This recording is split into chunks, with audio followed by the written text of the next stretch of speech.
وعنا wanaagsan idlaantiinba daawadayaal waxaad ku soo dhawaataan wararkii ugu dambeeyay arrimaha Soomaalida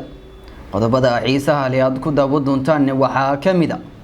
ogta wararkii ugu dambeeyay qorshaha kulankii ka dhacay Addis Ababa oo ay yeesheen hogaamiyaasha Soomaaliya iyo Itoobiya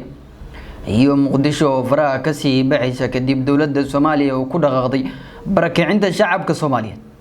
sidoo kale siyaasadda arrimaha dibadda Soomaaliya oo gashay jahwareer siyaasadeed kadib markii kulamadii ka kala dhacay Addis Ababa iyo Uganda sidoo kale qodobada kale xiisaha leh aad ku daawo doontaan waxa kamid ah miyuu hirgalay qorshihii Itoobiya ay ku doonaysay biyaha Soomaaliya xogaasi iyo xogo kale oo intaas ka sii faahfaahinayaan warbixintani daawadayaal ku eegi doona balse ugu horreyn muuqaalka laga saaro shirkare si uu meel sare u gaaro muuqaalka hagaag أنا كبلونو داوديال مدحوينها جمهورية فدرالك الصومالية دكتور حسن الشيخ محمود بياه بوقشو رسمي كجوجا مقالة Addis Ababa halkaasi uu kula kulmay ra'iisul wasaaraha dalkaasi Itoobiya Dr. Abiy Ahmed labada hogaamiye waxa ay ka wada hadleen xoojinta xiriirka labada dal iskaashiga amniga iyo horumarinta dhaqaalaha waxa ay sidoo kale isku raaceen in dib loo soo celiyo xiriirka diblomaasiyadda ee labada dal iyadoo safaaradaha dib loo furi doono labada dawladood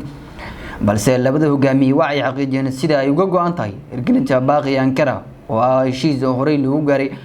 xoojinta xiriirka labada dal ee Soomaaliya iyo Itoobiya waxa si cusub mudan in kulankan uu yimid xilli ay jireen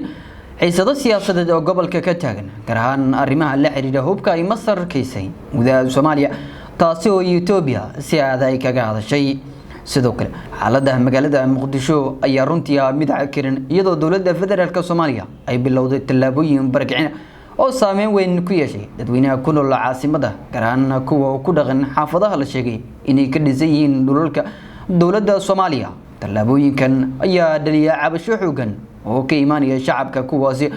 oo ku andacoonaya inaysan haysanin diyaarin sax ah ama aysan helin meel ay u guuraan ka hor intoosan guryahoodii dawladdu aysan ka bixin arintani ayaa sawacay abuurtay xiisada siyaasadeed iyo mid bulsho iyadoo ay jiraan baqiyo kaga imaanaya dhinacyada dawladda federaalka Soomaaliya gaar ahaan mucaaradka iyagoo sheegay in howlgalka dawladda Soomaaliya ee shacabka Soomaaliyeed ay uga barakicinayso xaafadoodii ku sheegay arin aad lagu xumaado dhinaca kale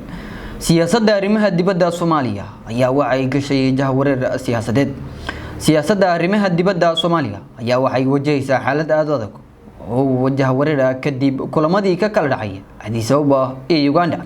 kulamadani oo muuqday kuwa ay ku kala fogaaneen mowqifyada hoggaanka Soomaaliya iyo dalalka dariska ayaa waxa uu horseeday in su'aalo dhowr ah ku saabsan jihada siyaasadda arrimaha dibadda Soomaaliya ee dawladda Soomaaliya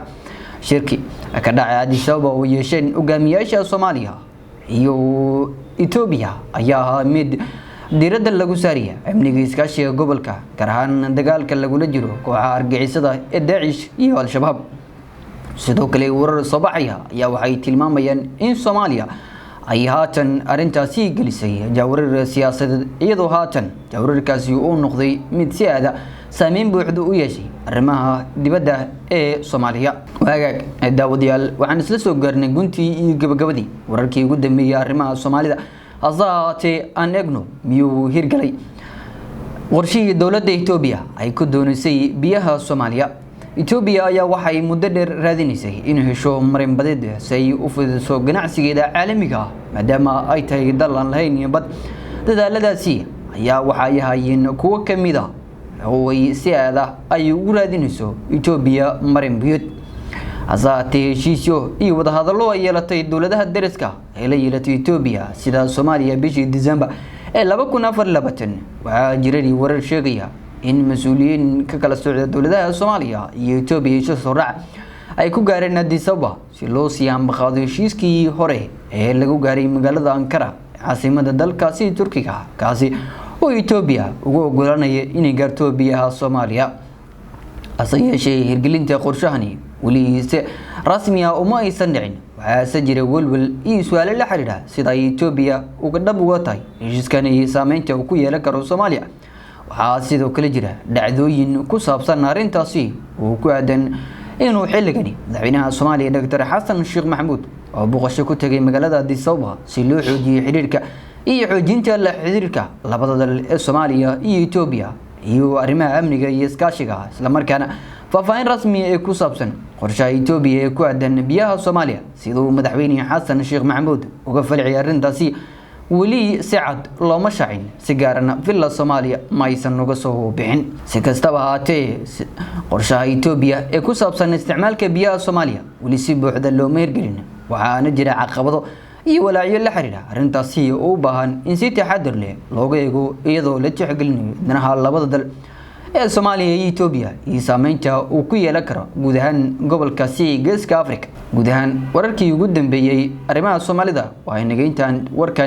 warkiisa xiga aan ku kulmi doono sidaas iyo nabadgelyo.